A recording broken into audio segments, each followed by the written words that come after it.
Hello everyone, welcome to Basic Study Knowledge. In this lecture, we'll learn amazing shortcut keys for Windows. Let's start. Windows plus E is used to open File Manager on my computer. Window plus D is used to minimize all the windows. Window plus down arrow is used to minimize the page. Windows plus up arrow is used for maximize the page.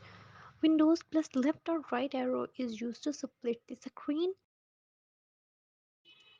Control plus C is used for copy and Control plus V is used for paste. Windows plus Tab is used to open all the pages in which you are working. It is very useful key when you are doing multiple work at the same time. It is easy to select that particular page that you want to open.